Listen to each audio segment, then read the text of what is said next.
Welcome to the Heroes of Reality podcast, a podcast about the game of life and the hero's journey we all experience. Let's jump in with our host, Dylan Watkins, as he introduces today's guest. Welcome, adventurers. Dylan here. And on today's podcast, I have Miri Polachek.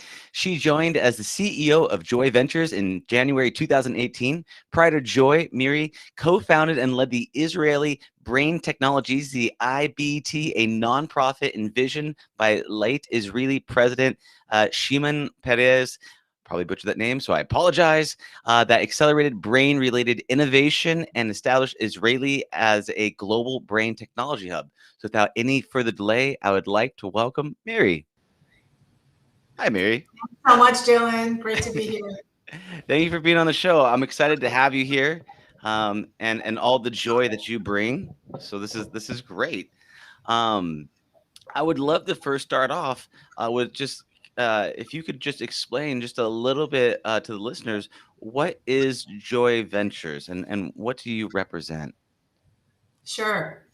So Joy Ventures is a startup studio that is focused on developing the next generation of products that will help you and me and everyone around the world live more joyfully, and hence the name. So the idea is to identify the next generation sort of cutting edge technologies that will help us in our day-to-day lives, reduce stress, improve our sleep, improve our mood, basically support our overall emotional and mental well-being, and do it in a way that, and with products and services and experiences that people will happily incorporate into their daily lives and that will have significant impact on how they feel. That's awesome. That's awesome. Do you have a particular definition of joy? Is there your own version or term for joy that you can communicate? So specifically at Joy Ventures, what we like to focus on is we talk about emotional well-being. Our sweet spot is where we can impact our emotional state in some way. Ideally, it's literally something that we can create a kind of a direct or immediate impact. So imagine being able to measure, my stress level on my Apple Watch and doing some kind of intervention. Imagine even like a breathing exercise if it wasn't technology. Imagine kind of the before and after effect, being able to, doing a breathing exercise and seeing that the after, the heart rate variability, which is a good proxy for stress level, changes as a result of some kind of activity or product or intervention that I used. So ideally, it's a short term, it's a quick break that I can take, a product that I can use in a short period of time that can help me sleep better, feel better, just improve my well-being at that moment. But we also believe that, we can't only make small changes. We have to also change our lifestyle and, try to develop our well-being over time. And so we also envision sort of long-term improvement. So people engaging with products and that every time they use the product, whether it's every day or once a week, they won't only see the immediate improvement, but they'll also see a long-term improvement over time. Got it. But the focus is primarily kind of on the mental, it's how we feel. It can be, again, anything related to our mood, whether it's if we're in a bad mood and a way to kind of improve the mood, if we're stressed, to become less stressed, but also if we need just kind of like a pick-me-up, and we want to experience more pleasure and more joy in any given moment. That's beautiful. And I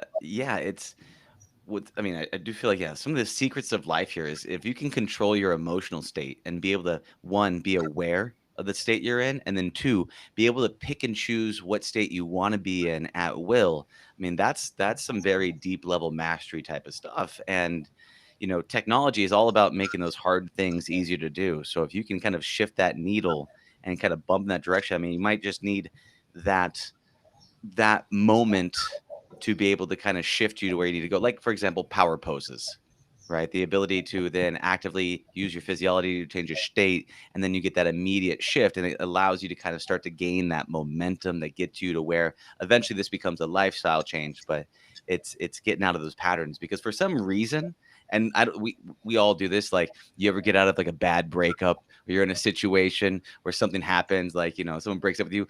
What do you want to do? Even though you're in these feelings, you get this state where that feeling becomes your truth, and then you want to marinate in it. So you listen to sad music, you watch sad things, you put sad things in your body. It's like, it's this whole like thing where you, even though you don't want to be in that state, you feel like that's where you want to live, and you marinate in it. So I love the fact that if you can recognize it and then find ways to shift that, that's a really powerful thing to be able to do, for anybody and everybody. And so for And we you, also know, by the way, Dylan, that yeah, we're not a one size fits all cookie cutter species, right? So what might help you in any given moment might not, or what you might enjoy, what you might choose, your lifestyle, your emotional state. For every person, it's for each one of us. It varies throughout our day and throughout our life. Life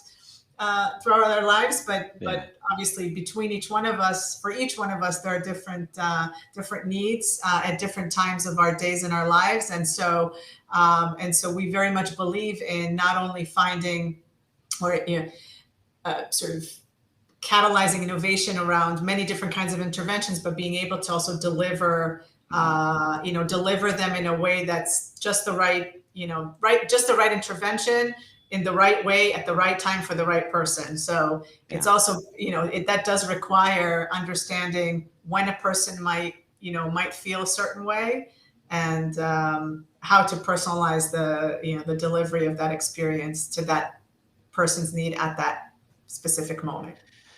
Yeah, I mean, one of the things as humans is that we really, really like autonomy.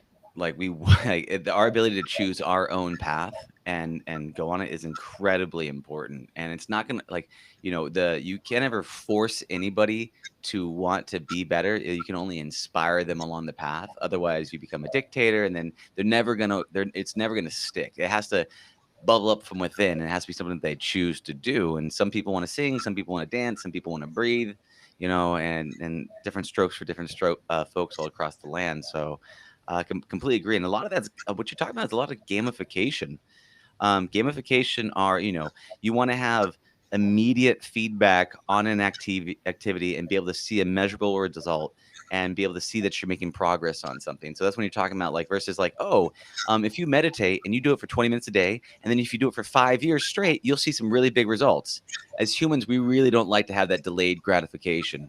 So if we can have that instant kick and have all these little micro games in the macro game of life, I could see how it's a really good strategy, for inspiring people to help themselves get to where they want to go. So I think it's a combination of delivering solutions for people that, first of all, they trust, because the technology is proven to work, that it's validated through science, through research. So first, trust, trusted and validated, technology, but also wrapped in a user experience that can easily be integrated, and that people will want to come back to, and kind of turn it into something that is a good habit in their lives. Yeah. Low friction bolt-ons.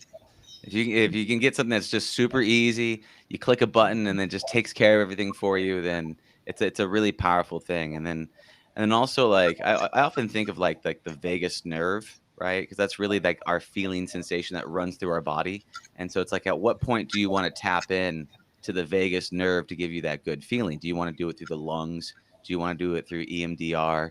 Do you want to do it through putting good foods in your body? There's a bunch of different ways to tap into that system. And I figure, absolutely, and that's one of the areas that we're very interested in exploring. And part of our activity is not only around working with founders to build new ventures or investing in existing ones, but also supporting research around areas that fascinate us, that we believe we want to further understand and see whether they can lead to future ways of future mechanisms that can impact the brain in a positive way.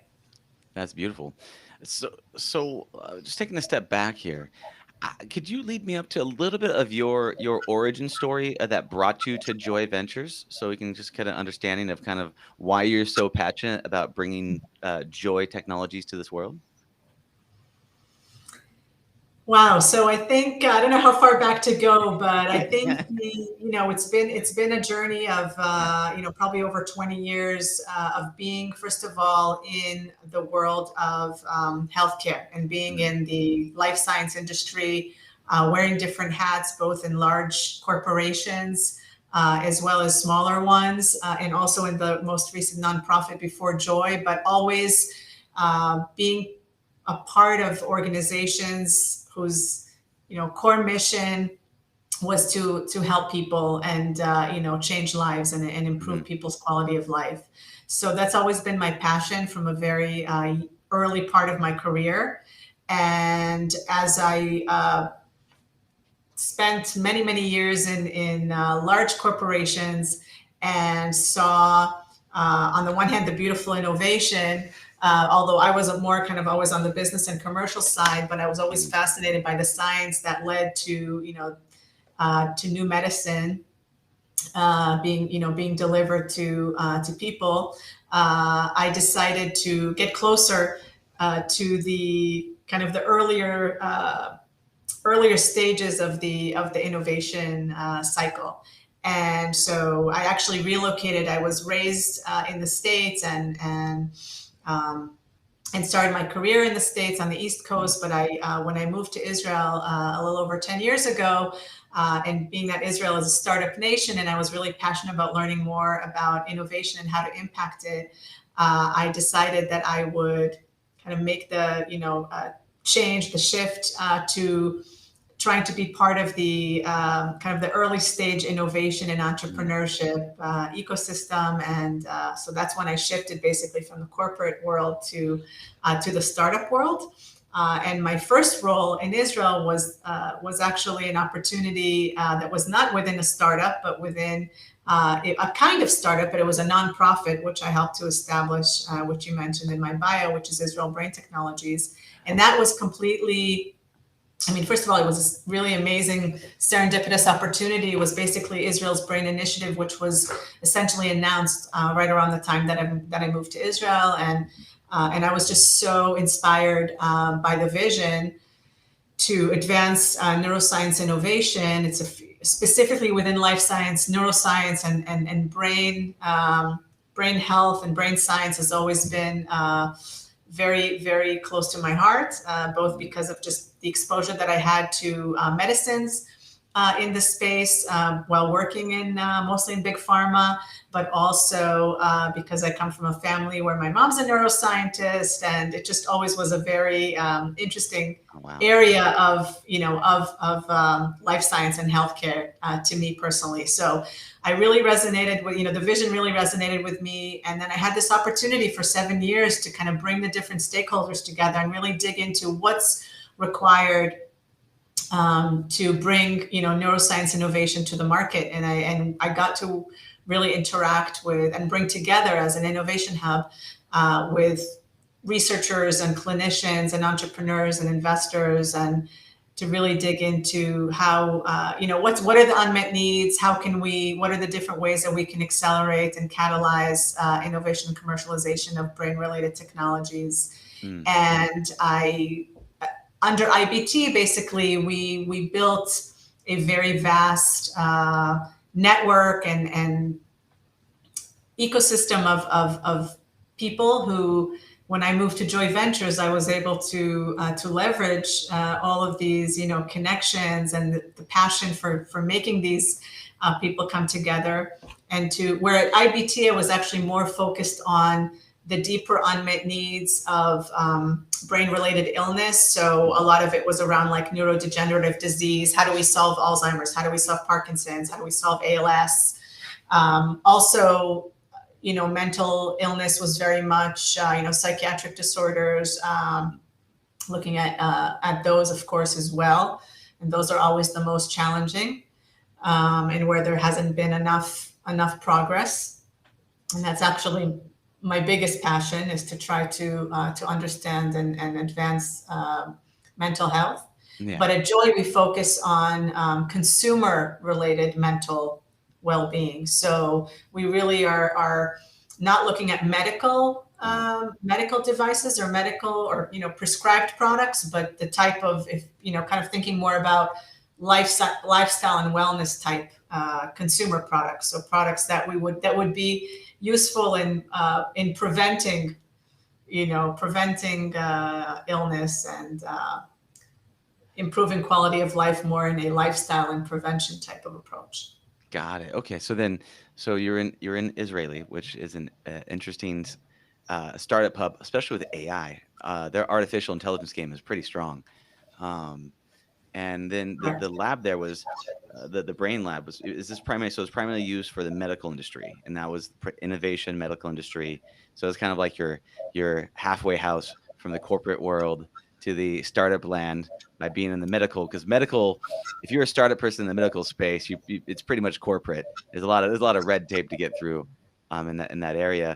Well, there is a very young and vibrant, very vibrant industry in Israel of medical startups. Mm-hmm. They do obviously work, many of them do work closely and collaborate with the corporate multinationals, both in the medical device and the pharma industries. But there's a very young, vibrant startup community here in the medical space. Mm-hmm. And so I believe we have, I want to say maybe close to 1,000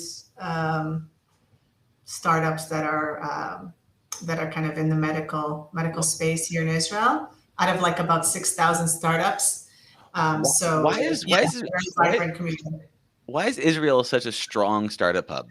Like, what's that about?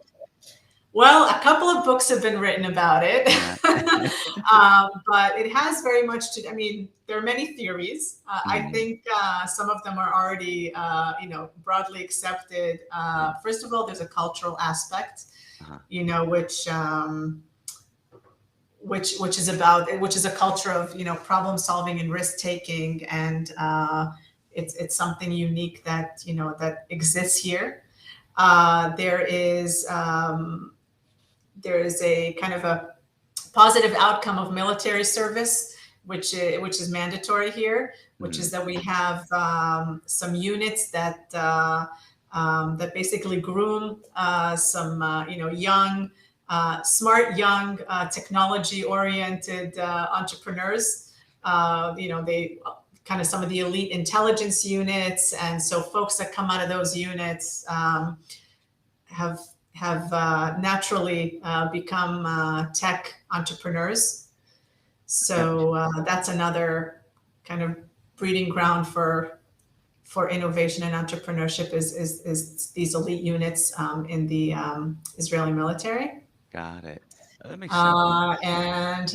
And there's also another aspect is that the Israeli government has always, if you look at like spending on innovation and entrepreneurship as like a percent of GDP. So the Israeli government has always supported, so given a lot of non-dilutive grants to startups to incentivize people to establish new ventures. It's another reason. So there's a lot of support from the government, essentially. God, I was curious about that. Thank you for explaining that. So it's really about the fact that everybody serves the military, and when you serve the military, they're going to train you up on stuff because they want to have you be useful, and then you're going to come through that program with new skills and abilities, and then the government then empowers you with the ability to say, hey, we support you, and then you have a culture of it, then you have the funding for it, and then you have the training for it, and so now you have culture, training, and funding, which then opens up the doorways for possibilities. Because then you can go and apply it with resources, training, and funding. Okay, that makes a ton of sense. Thank you for explaining that. Sure. What about and the brain? I recommend there's a couple of great books that are really popular. One is a bit older called Startup Nation. which really which is a beautiful book with many case studies about some of the Israeli startups, and through that kind of explains some of the points that I've mentioned, but as well as some other points that are kind of explain how this all came to be. And a newer one by a friend called Inbal Arieli, it's called Chutzpah, is also a very popular newer book about startup nation phenomenon. Awesome, thank you. I don't know many of the words, but I've heard that enough time that I get the gist, which is actually the natural way that we learn. So it's a powerful word, and I love it. So when you were at the Brain Lab, were there any cases or studies that came out, and you're talking about degenerative diseases like Alzheimer's or anything like that? Were there anybody that made some serious advances over there that made you stop and go, wow, that is incredibly impressive? Are there any case studies or stories that you wanted to share about some of the innovation that you've seen in the Brain Lab over in Israeli that caught your eye? So one of the more interesting actually case studies that I love talking about, well, maybe a couple. One of them actually is a startup that, so one of the programs that we had at IBT was an accelerator, basically. It was a startup accelerator that we ran that specifically supported only brain technology related startups. And one of the companies that participated in one of our cohorts was a company called ADOC, which you spoke of AI strengths in Israel. So these were actually there were three young guys who were relatively fresh out of the military, and they came out with a strong tech background, and they started a company which dealt with imaging, which still deals with imaging. They're actually doing very well. But when they started out, they were basically trying to solve the problem of the radiology is a bottleneck. So, when people get their brain scanned to try to, try to identify or diagnose some kind of an issue, because there's a limited number of radiologists today, and it's not a fast growing specialty. Yet at the same time, many more people are getting many more scans. There's a bottleneck where scans are not being basically read or analyzed as quickly. And there's also human error, right? So when especially when people are overworked, they've got more scans that they need to evaluate, there's more likelihood for error. And so they started a company, they developed a technology where to help basically radiologists reduce the time to evaluate scans and reduce the rate of errors, or increase the accuracy of their scan reviews. So that's an example of a brain-related, startup and area, which is, I think, there have since been several companies, and it's a hot topic, is automating imaging analysis. So that's something that's very strong in Israel. There have been several companies over the last few years that have started in that space and are actually doing quite well. Yeah, that makes a ton of sense. And so artificial intelligence is, a lot of people think of it as artificial general intelligence, where they're like, oh, it's going to be the, Skynet or Siri, and it's going to be a full robot that tells me things. Artificial intelligence is very specific and narrow. And so you give it one specific task and it does a great job. And so what you're talking about is computer vision.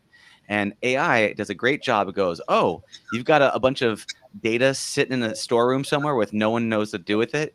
And so they run it through a process where computer vision analyzes all of the things. They train the models to look for incidences to gain the person's attention. Then they bring the human in the loop to go, we've noticed an anomaly. And then it basically allows them to go through a ton of backlog of data and say, oh, based on your millions of x-rays, here's the 5 that might have cancer cells. And then they look and they go, oh yeah, these are anomalies. They train the system and they move through that. And it allows you to basically empower these specialists with the ability to surface up these high risk issues, which makes a ton of sense. That makes a ton of sense. And I could see a lot of use cases for that, because AI is just kind of this whole thing of like, I often think of it like mining, And so you have all this ore, and so there's all this unrefined ore laying everywhere, and they go, oh, let me go through that, and I will turn your data into insights. And that's like the AI major benefits. So that's really cool that they do that. um yeah, we're slowly uh getting this uh co-partner relationship with artificial intelligence, where they kind of like help you filter through things and bring things to their Right. service and attention. At some point there, I'm sure they have it where they're going to have biofeedback devices running through your systems all the time. It's going to flag you and make you aware when you are actually slipping into some sort of negative state. Right. And Currently, so they're relatively external, but yeah. they're becoming wearable, and for Yeah. sure. I mean, we're at Joy, we have a couple of companies that are focusing really on developing closed loop solutions, right? That we can wear that Mm. help us to identify when we're in a certain state, and then deliver the necessary intervention at the right level at the right time. We have a company in our portfolio called MindLift, which does neurofeedback, and we got excited about MindLift because they had already proven that their technology works really well with clinics, with ADHD clinics, and we are helping them to actually bring their technology more broadly to consumers and to deliver an at-home, fully remote, product experience that people can use. That they don't need to go to the clinics for. That they can basically put on their, their EEG headset and enjoy a broad variety of training, protocols and experiences that can help them with a broader variety of let's say issues or challenges. Yeah, that's awesome. Yeah, neurofeedback. I had someone on the podcast recently, a guy named Giuseppe Riva from Milan, but he calls them introspective technologies. This ability Mhm. to kind of see the insides of yourself, bring it to the surface, and you're like, oh, this is what's going on. Because a lot of this social emotional awareness and control is you have to know what's going on, and sometimes we're not Right. even aware until someone brings it to your attention. And so this is great stuff. I love the biofeedback devices and hooking it on, and then Mhm. kind of like stacking and tweaking to see what happens. So yeah, so this is all super fascinating. So with these technologies, do you personally, like, how do you armor up for the day? How do you become social emotionally aware and do things? Are there patterns or rituals or technologies that you use on a daily basis personally, to be able to shift yourself? Yeah, well, it's an ongoing. I think it's a work in progress, Yeah. but I do try to get enough sleep first and foremost, which is somewhat low tech, but It's in super the important. future, I think that's another area that those of us who need some help falling asleep or sleeping better, sleeping longer, maybe one of our portfolio companies that's working on that will be able to help with. In terms of, I probably don't do enough of taking breaks during the day. I think that's super important. I Mhm. don't do enough of that. I spend way too much time in meetings and way too much time in front of screens. Sound like a Uh, CEO. but uh, but actually, we're I'm waiting for some of these. Most of the products in our portfolio are very kind of early. They're not yet on the market and available for everyone. But I'm sure that when they do become available, I'll be incorporating them in my life, in my daily life. But I think right now I'm relying mostly on some apps that help me every once in a while monitor how I feel, Uh, and then meditation app, that sort of thing. But I think in the future it'll be more wearables, and whether it's yeah. neurofeedback, biofeedback, non-invasive brain stimulation, yeah, It, will it become more sophisticated. it's these technologies, they're kind of on the cusp of being common. Like, for example, like virtual reality. Virtual reality Right. went from being very wacky like years ago, where no one would touch it as a technology. If you go 2012, it was pretty much unavailable. To where now you can buy it on Amazon, get it, and there's 10 million plus people using it. Mhm. So it's becoming more common. It's just, it seems to be that, with all these new technologies, what you're talking about here is that it's the friction to use them. It's that, like, okay, I can do it, but like I'm gonna be wired to a thing that has to be next to my bed, and I got to roll it down the hallway to use. So there's a lot of like, it's a lot of effort. So we want that. Yeah, We so want I that think so. I think Apple there's Watch. still a limited, there's still a limited, perhaps offering of accessible consumer products. So we're seeing like the first generation that's out there, the consumer EEG headsets, and Mhm. so. But I think it's also, there until very recently there was a relatively low level of general awareness among the public. First of all, that I need to take care of my mental well-being. Yeah, I need to go to the gym and I need to watch what I eat, but I don't necessarily focus on or prioritize my mental or emotional well-being. And I think that, this past year and a half has really been quite an education for people. With the pandemic, people realizing that each and every one of us, can experience anxiety, can experience social isolation, can experience many emotions that we didn't think were our problems. Maybe they were other people's problems. Maybe loneliness was like for older people, and I don't know. I mean, I think people were less concerned. I mean, I think some people obviously are aware that there's a thing called stress, but they don't always know what to do about it. I think now everybody realizes that, whoa, maybe I need to slow down. Maybe I need to pay attention to how I feel, take a break, and maybe now start to figure out, or people are now looking for more, more solutions. So they're more aware, and now they're also, we're seeing that there's already greater demand. We're seeing, meditation app downloads doubled, and we're seeing that people are on the lookout now for new solutions and ways that they can take better care of their mental well-being. Yeah, it's humans are funny.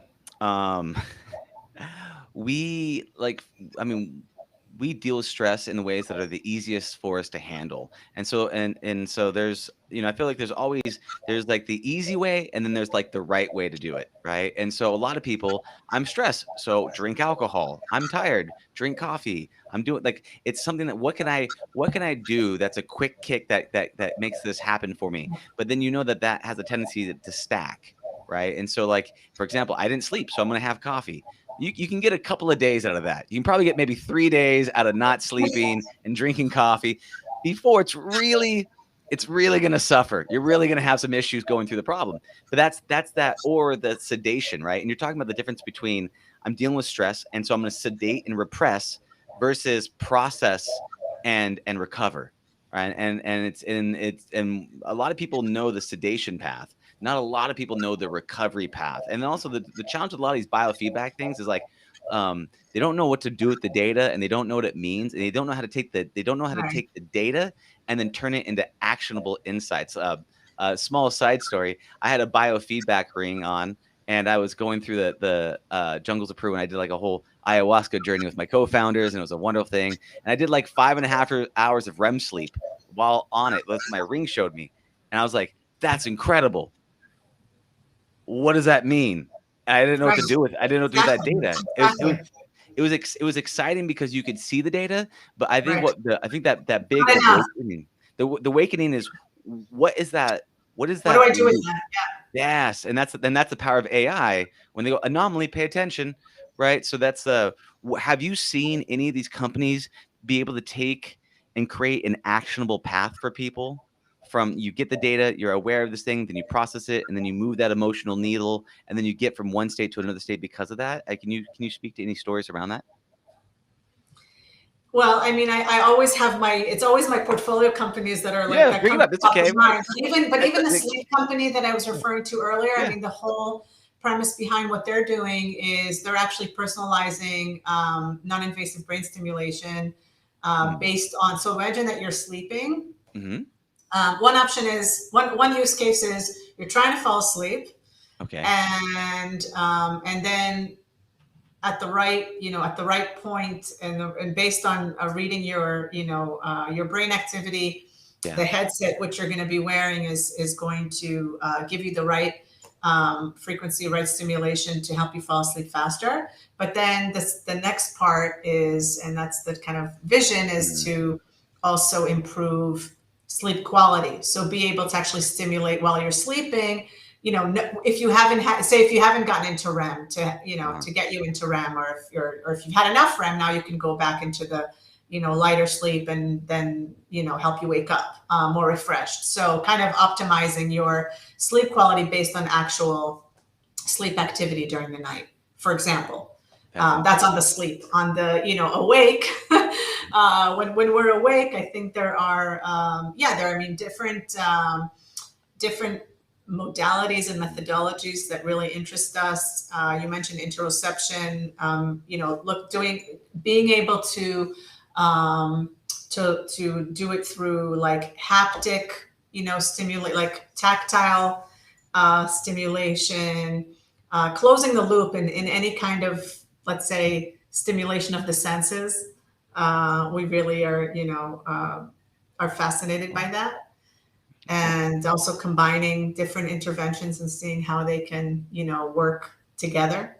Well, it's like hacking. A lot of these neuroscience technologies, you're basically hacking the game of life, your brain, and you're being able to go in and tweak and modify things in a way that we can't before, by adding on additional senses and being able to have external awareness. And so there's a lot of really powerful things that we can do. And again, is you can keep bringing up your companies. The reason why I had you on of Joy Ventures was to share stories of people doing good deeds. So I don't feel any things around not wanting to bring up the stories. I will ask questions about your journey and the companies that you're back, because this is fascinating technology. And then not a lot of people know about this, and a lot of people don't know how to apply it. And then once they get it, they sometimes, just my own personal geeky obsessiveness, when I see it, I go, oh, that's great. Now what do I do? Like, I know with my Apple Watch, I sleep. Like, I didn't get a lot of sleep. I looked at my watch. I was like, I'm going to sneak in another hour. I set my alarm. I went back to sleep, and I got like a 79%. I was like, good enough. And then I got out of bed this morning. Now I do have a cup of coffee here to the side. I'm going to admit it. I'm going to call it out. I do have it here. But it's trying to find that happy balance of enough sleep and not as too much coffee. I'm trying to balance that thing out a bit. Sure. And some people, by the way, are, it stresses them out to measure everything, right? They don't want to know. They don't want any visualization or, just give me something that helps me feel good. And that's fine too. We don't need to, it doesn't always have to be like, here's the data in your face. If you want to feel good for a moment, I don't know, let's develop some kind of an experience that, maybe a game that just, like you said, you get that micro feedback, or you get that instant gratification, that behind the scenes knows how to deliver, the right level of the right experience that will help you relax. You don't need to know that your HRV was X before and now your HRV is Y, or, X plus 20%. Some people, don't like to see the numbers, and other people are, they just want to see the numbers, going up all the time. Like, oh, I'm on a leaderboard. I want to compare myself to other people, or we're supporting each other in a group, group framework, which is also another, we find can be an important component of improving well-being, is having an experience that also involves other people.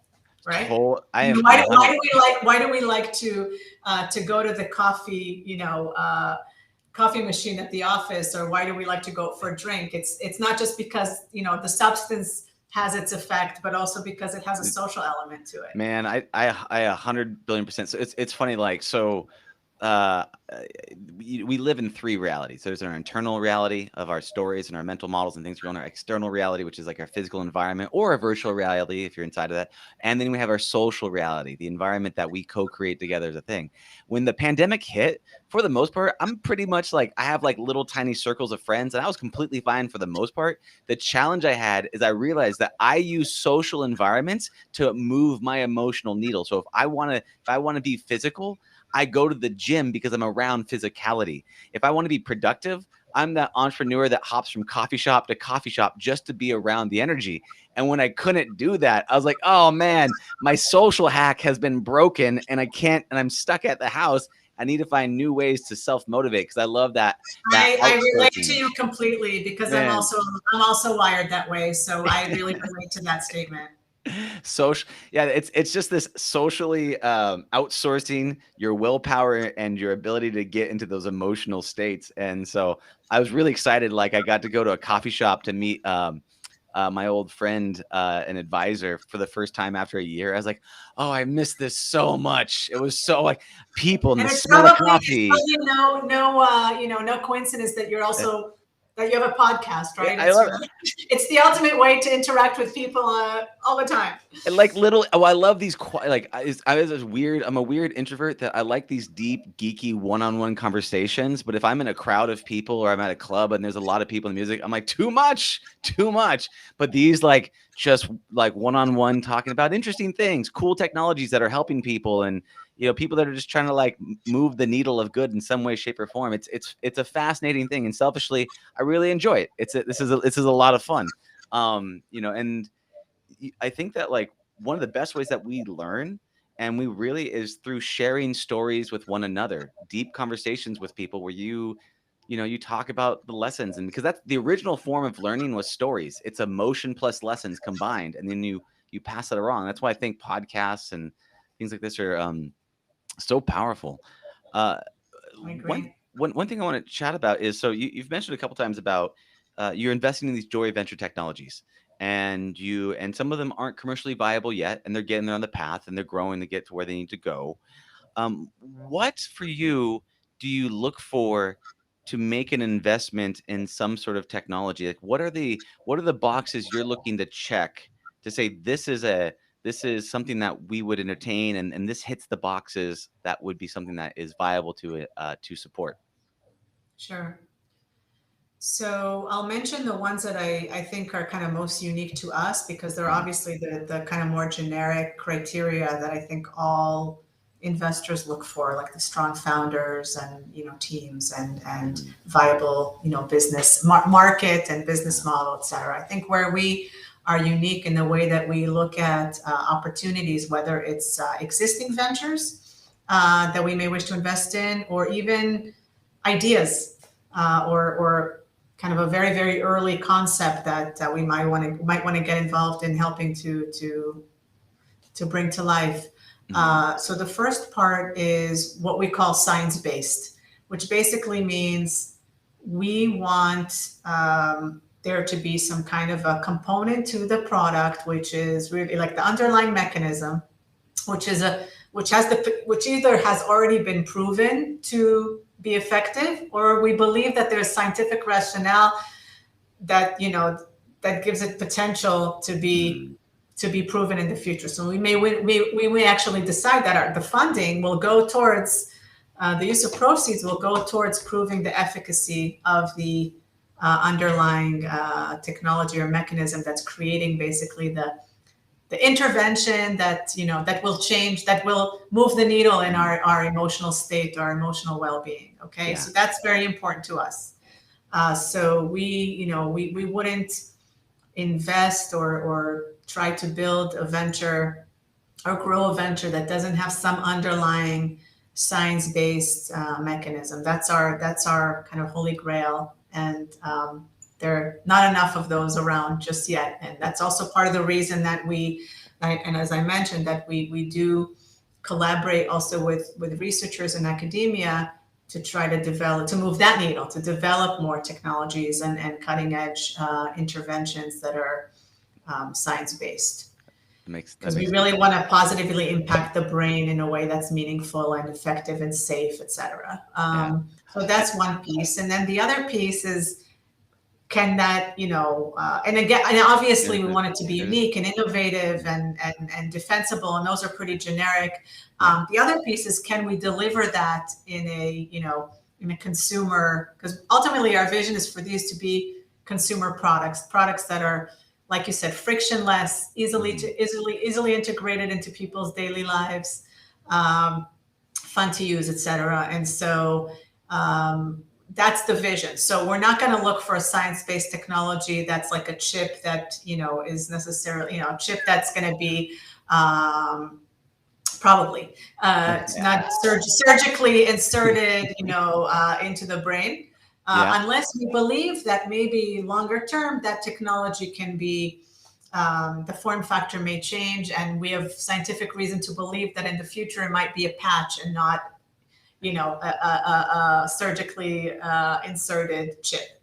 So we want ultimately for people to have accessible products, experiences, services that will have a proven impact on their brain, and these should be products that they can trust and that they'll enjoy using. So I think that's really the core of what we look for. Everything else is kind of the obvious, to be expected things that people look for when supporting ventures. The chip in the brain thing, man. It's like there's a part of me, because we're talking about a lot of like Neuralink kind of stuff, right? Where you put a chip in the brain, and a lot of people are like, I wouldn't do that. I'm like, would you? But what if you could learn 10 languages with a click of the button and a 60-second download? Would you? Like there's that's exactly why we want to learn and study these things. So we're fascinated by people's ideas, and I think we are very attracted by sort of the moonshots, that people like Brian Johnson and Elon Musk are, that they're trying to target. Do people ever show up your place with crystals, or a sense like it would be like, do people show up with crystals and go like, they show up with crystals and they have like a hertz frequency and they have a love whistle, so, less so, but because I think they know that we're, that's not our thing, and that's also that's another reason why it's super important for us to, to go down the science path, because this is a space where there is noise, let's call it, of claims that are not well founded, and in the end, again, in order to create a viable business, you need to gain the trust of the consumer. And so, while there might be a certain, subset of the population that is a believer in, in voodoo magic and in crystals, we prefer to take the road of these sort of more conventional science and technology development. A voodoo investment firm? No, that's not. That's not your thing. But it's interesting because like there's gradients of truths, right? Like I personally can't prove that crystals don't work, but for some people, because placebo effect, there's also placebo effect that shows that those things are right. So there's this whole gradient of things. That's part of proving. Yeah, that's part of proving. Part of proving things is that it's not a placebo, that it's repeatable. Absolutely. Yeah. So and with some of the technologies, by the way, it's not just placebo. With some of these technologies, you run the risk of habituation, that people get if I get some kind of vibration on my on my body, it may have a good effect for some period of time, but maybe at some point my body will get used to it and it won't be affected over time, because it'll become something that my body no longer pays attention to. We are super good at that. One of the things that we are very good at desensitizing ourselves to things. There's a terminology called the hedonic treadmill, that you get a pleasure and then you got to keep running faster and faster on that treadmill to get that same juice out of the thing. And we're just really good. If you look at memes, the things that go around the world, which are little bits, we go, oh my God, so funny. But then we see it 10 times, 12 times, 100 times, and we desensitize ourselves to it. And so, that's true. But that's the whole point of if you look at rotating crops, you almost want to rotate the interventions that you use to shift your consciousness. Exactly. Right? That's part of the reason to have that toolkit, right? Yeah. So okay. This time, if we shake it up, maybe we won't get bored, and these solutions will remain effective for longer. Yeah, and it's both ways. It depends on how you look at it. So you can rotate through to keep things fresh, but then also you can create neural pathways by, if you did a sequence of things that light you up, and then it leads you to a pattern of behavior. So you listen to your favorite music, you get really physical, you have a gratitude mantra, you go bop, bop, bop, bop. Then you start to like kind of carve that path each day, right, of your favorite activities. And then that becomes ingrained to kind of set that stage to where even if you don't do it, you still have that your body's used to going, this is how I feel in the morning.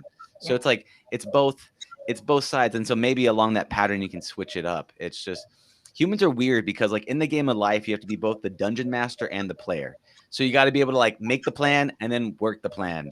I mean, that's the power of having coaches and other people, is that they're like, it alleviates that part of the decision making process, which I is mean, I think there's always sort of like the ideal, right? Mhm. It's like the perfect life would be if everything was right. Like if we knew how to operate anything and control everything. I mean, like in some people's minds anyway, right? That we would plan and have a very specific kind of recipe, right? But I mean, obviously, in reality, that's not how how life works, and so different people should have different ways of coping and incorporating their solutions. I know I'm, for example, not a planner. I don't you asked me about like what my sort of solutions are, and I don't even devote enough time to that because I don't know. we, I get it because you're it's like working on you and working for you. It's hard to do both. And the thing is, like, humans, like, we're both things. Are we an individual speck of nothingness, or are we part of the all creative collective cosmos united? Like, we're both. Do we want like certainty and stability, and do we want chaos? We want both. And so like I think that whole like me and you both know what does it take to be super duper healthy. And let's just speak with diet. Okay, no more health, no more anything else. You're gonna eat lettuce for the rest of your life and green drinks, and that's it, right? And we're like, okay, I get that, but we want the chaos, and we want those. If you see that cupcake and you have like, we want both, We and that's want the the hard. guilty pleasures. We want the surprises, and actually, that those also get at kind of our vision. What we believe Yeah. is actually we're not here to turn people into okay, I'm going to be vegan and have a very specific recipe for how I eat, sleep, exercise, interact with, etc. It's actually let's mix it up. Let's make sure that that toolkit gives me also sometimes the guilty pleasures and gives me the excitement and the surprise and the kind of the maybe some technology that when I open it up I don't even know what it is, and it just lets me escape for a minute. Maybe it's through the VR, maybe it's through, but it's in a way that will create that balance of both kind of kicking things up sometimes and sometimes bringing things down. So, Yeah. but maybe not in a completely pre-programmed way. So I don't know how that's going to work, but I I think just that's how it should be. here's what I'm picturing, and I'm not saying it's real, but it's my imagination, so I'm gonna run with it. I'm picturing like you guys shipping out these joy boxes, and then they open it up, and it's like random surprise joys. Oh, there's this technology that does this. There's this that does this, and you're like, ooh, what's in this joy box today? And they take it and they go And the try it box out. will change every That's every like, month. You'll get a different, like you'll open the box and we'll have something completely different. exactly. Inside. It's a random surprise joys that you're just shipping out to people. Like who wants these like random surprise joys of things to go shift their consciousness around?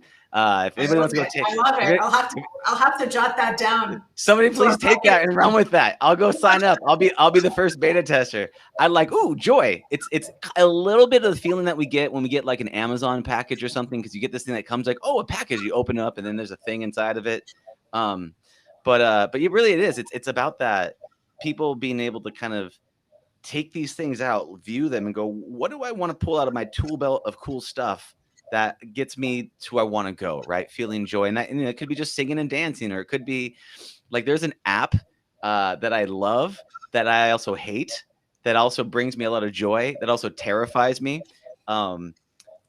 It's this dual karaoke app. And Okay. so what it is, I think they're worth a lot of money now.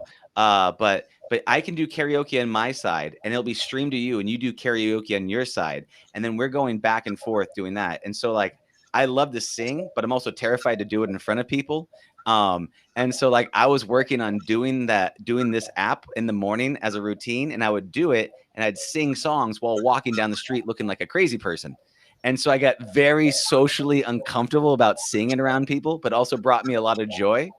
Um, and so it was just one of those types of things that it was for a while. It's like it's that balance of the. Have you ever noticed like the things that light you up the most might also bring the most fear or uncertainty, like whether it's like getting on stage or doing something else, but it's like it's this weird thing that like after you do the thing that terrifies you, you get that sense of um I don't know, joy or excitement, Mhm. um Satisfaction. Yeah. satisfaction. So um with Joy Ventures, ultimately, do you guys have um like a big vision where you want to take the company? Is there like a holy grail for you that you're like, this is what we want Joy Ventures to ultimately become? Well, I hope that we will, become the sort of leading, um, like innovation playground for where, all the future kind of consumer products that bring, joy and emotional well-being to people, where they all start, right? Is kind of the ability to be the organization that pushes, that takes the risks and is able to bring to life these, science-based, delightful products that ultimately can help millions of, people around the world. I think that's why we're here. That's our vision. And yeah, anyone out there that's listening is welcome to, to send us their ideas. Can you? Oh, one thing I want to touch on is a lot of people when they're getting started, they have this fear that, oh my God, I have the best idea in the world, and if I tell anybody in the world, they're gonna steal it and they're gonna run with it, and then they're gonna make it into $1 billion company. And my idea's gone forever. And so there's this thing where they end up holding this thing and suffocating their idea. Can you speak to the fear that people have about sharing their idea and their baby, about it getting stolen by the big scary investor people? Can you speak to that a little bit? And what would you say to someone that's thinking that?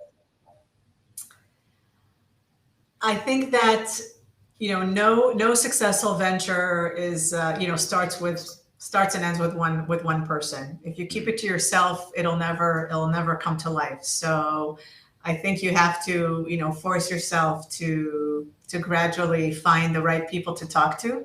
Yeah. Otherwise, it'll stay in your head forever. So I know it's a tough obstacle to overcome, but and maybe the first you don't necessarily maybe the first person you don't go to is necessarily an investor, but talk to people. One of the first things they teach in the lean startup methodology is you go out and you interview the world and you say, would you want a product like this? Would you want a product like this? Right.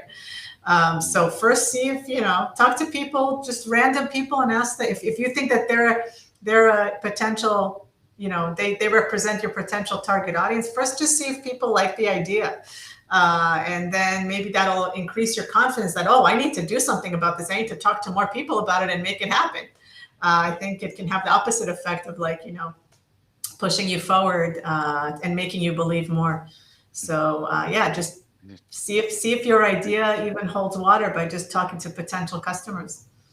So I mean I run like hackathons and innovation things and stuff like that, and I've seen a pattern of people that like um it's usually the thing that has the least legs is people talk to people the least. Like they're like they have this brilliant idea, but they won't share it, and so they can't evolve to get better. And I just want to speak to that because I think a lot of people they have this idea, but then they get this fear, right? And it's a very it's one of the biggest struggling points I've seen for startup people is they have an idea, they end up going into a cave, they don't talk to anybody, they build in a silo, they put all of this time, all of this energy, they put this thing in, and then when they go to release it, nobody wants it because they never talked to anybody. And it's just this pattern of behavior. So I want to speak to that when you go to say, "Hey, come talk to us about our ideas," things like that, because I've seen uh, you can both have the same ideas. Let me just turn that off. Trace. They can both have ideas, but you're going to go in vastly different directions on how you execute Yeah, it. I think more likely than not, you're not going to get someone that goes and steals your idea. More likely than not, you may actually find a good partner who can actually add value in your journey. Yeah, people don't fully understand that. A lot of times they're like, "Look, man, ideas are super easy. It's all about execution." And so it's do you have the ability to actually execute on this thing? And because a lot of people like they have their own ideas. Everybody's got their own amazing billion ideas. So like it's not going to be a thing. So I want to speak to that. And on that note, what are the qualities that you look for in founders? What are things that are characteristics that you think are idealistic for a good set of founders? So again, I guess I'll touch on the more unique aspects that we look for, because Mm, obviously, we want smart, hardworking individuals who we can, who have high integrity, and who ideally maybe have a track record, and have shown that they can execute and are reliable. mhm. But specifically in our world, we believe that, especially with the deeper technologies, I mean, we need founders that have patience and have the ability to go through a longer journey than perhaps someone who's developing a gaming app, because it might be a more complicated process to get the product to the consumer eventually. Mhm. And we look for people who are very collaborative, because the way that we like to work with founders is very closely. So we love to be able to really just have a very honest and open conversation, and we like people who listen, and who are not kind of fixed in their ways, who are kind of in this growth mindset, and we're open to new ideas, and open to collaboration. So I think that's another key component that we look for. And who are, of course, passionate about the space, because I think if you don't have passion and really believe in this vision of impacting people's mental well-being, it's not going to be, I think, a successful venture. If it's, maybe it wasn't your idea, but you were hired to lead a venture, and if you're not really gung-ho about this domain, I think it's it's not a good factor for Makes a ton of success. sense. So integrity, some proof that they can grind. They've shown some success in the past. They're collaborative. They're coachable. They're passionate. I mean, all those things are key components. Like, because I don't know, I've always felt like when at startup land, you've got to believe that the tunnel is like 5 feet deep. It's really a mile deep. But you got to run in that tunnel going, it's only going to be 5 feet. And you got to and then you got to, but now you're in the tunnel. You got to just keep going. Just keep going. You're going to get through it. But if people only knew how long it takes to do a thing, they might lose a little bit of hope. So just maybe believe it's a little shorter than it is, and then go in and then just accept it's going to be a long haul. Just Sure. to get to maybe that's a way that I always think about getting leverage on yourself to get yourself to do what you need to.